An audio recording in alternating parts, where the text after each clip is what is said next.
Hi, my name is Liz Hathaway and this is my astrological look at the week ahead, and that is the week starting the 8th of February 2021.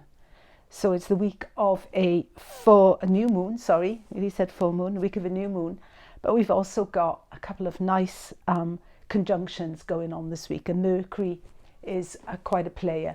Mercury trining still the North Node from Aquarius, Gemini, North Node in Gemini, and we see this week on Monday, Sun, Mercury conjunction, Mercury in Cazimi, in the heart of the Sun. So we are, if we're open, we can really get some good messages coming through. It's a very strong intuition linked to this particular Sun-Mercury conjunction. It's air, don't forget air sign, Uranus the modern ruler. So it's like flashes of intuition, which we can work with, which we can take and use as we move into the new moon. On Wednesday, Mercury squares Mars in Taurus.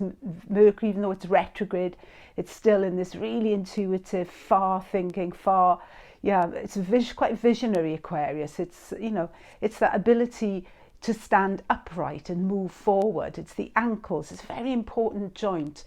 The ankle is the joint that enabled us as human beings to rise ourselves up and free up our hands to do other things, which started to use new areas of the brain. It's all about intuition, it really is, and about having that ability as we come into the new moon to hatch a plan, to kind of really think about what we want to do more long term. We've just had that Jupiter-Saturn conjunction, which was a 20-year cycle. So we should really be focusing, I think, at the moment, certainly with Jupiter and Saturn still in Aquarius, on our longer term goals and ambitions. Mercury square Mars on Wednesday, that's kind of quite an iffy square in some ways. It can kind of create waves, it can be argumentative. Words have the power to move, they set things in motion. Mercury square Mars, what are we setting into motion here? What are we sending out? Thoughts that are positive, or are we creating waves? Are we creating bad vibes? Mars in Taurus is a little bit, slow to be riled, but Mercury square Mars, it's words as weapons. But on the other hand, it's a good time to sharpen your wit, to sharpen your thinking, and to actually cut, because it's that cutting quality, to cut through the layers of something. We've just had Mercury Cazimi on Monday, and to get to the heart of the matter.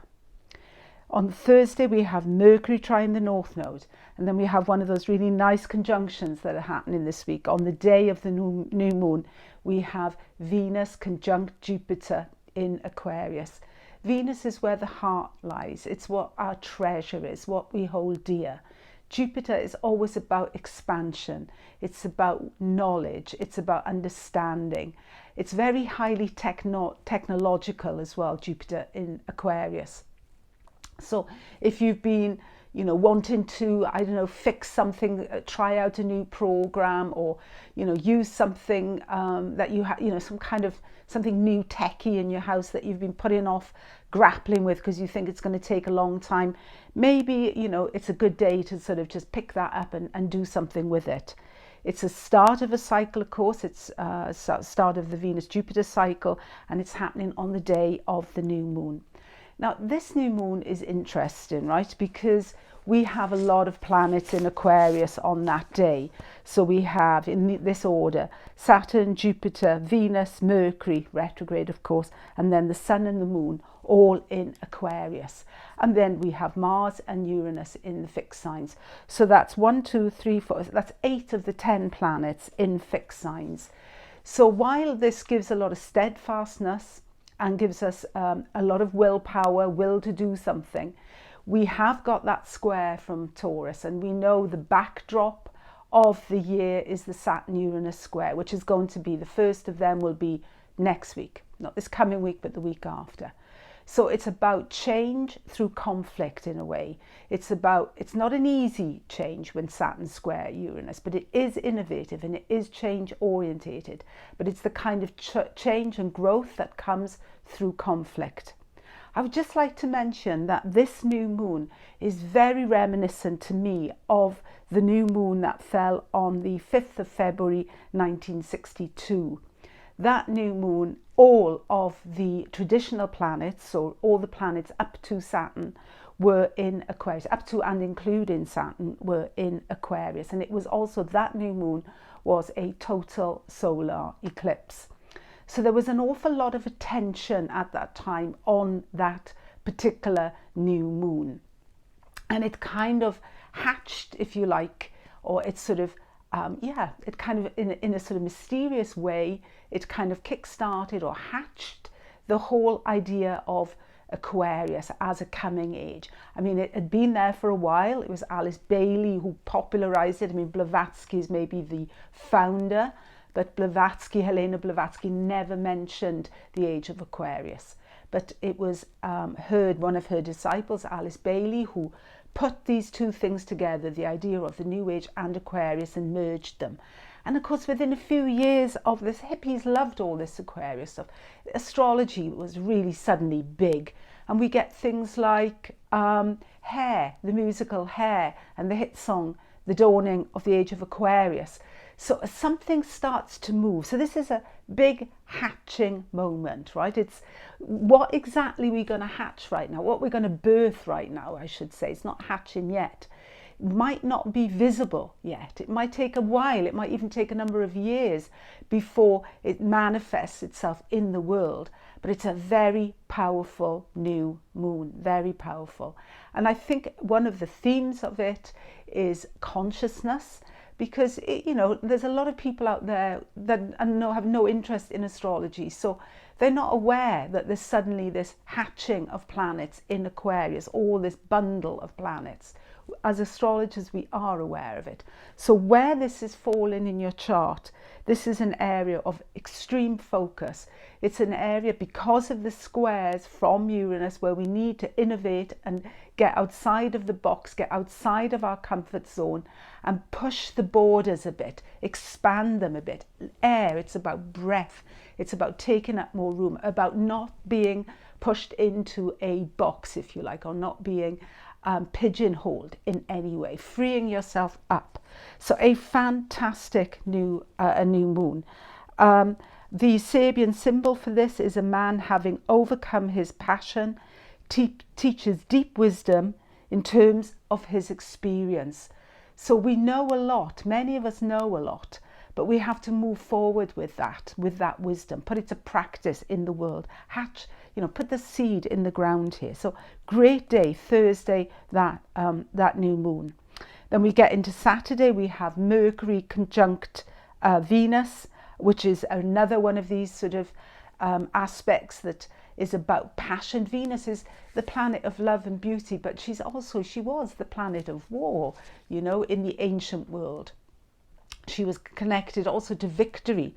So Mercury retrograde at the moment, it's just giving that bit of time for us to think things through, to get to grips with the project, to grapple with it, to really get to know the contours of it. But there's a lot of passion with Mercury conjunct Venus. And if we want to give a message, or we want to say something, or we want to share something that really is important to us, that matters to us, that's close to our heart, this is a good day to do it.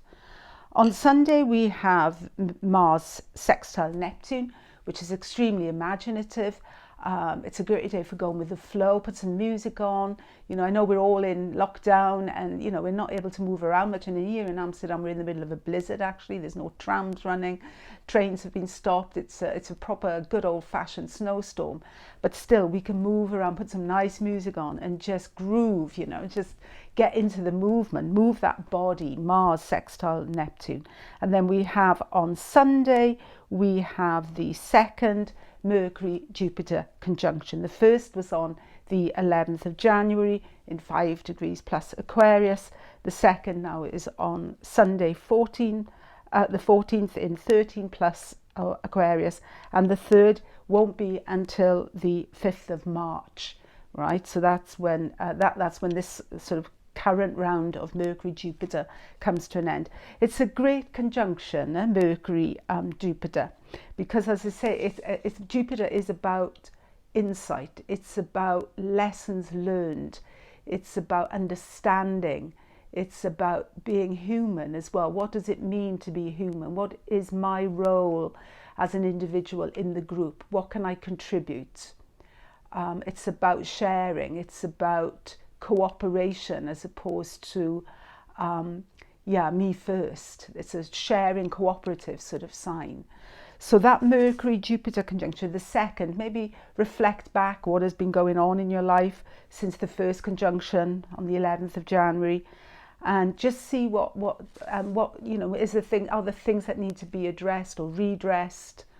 And if not, then it's just a good meditative day, if nothing else. So a fantastic week. Really make the most of that very, very, very special new moon. The first Sun-Moon conjunction since the Jupiter-Saturn conjunction in December. So what needs to be seeded? What idea is going to be planted and given a chance to take root? Thank you for listening. Have a great week.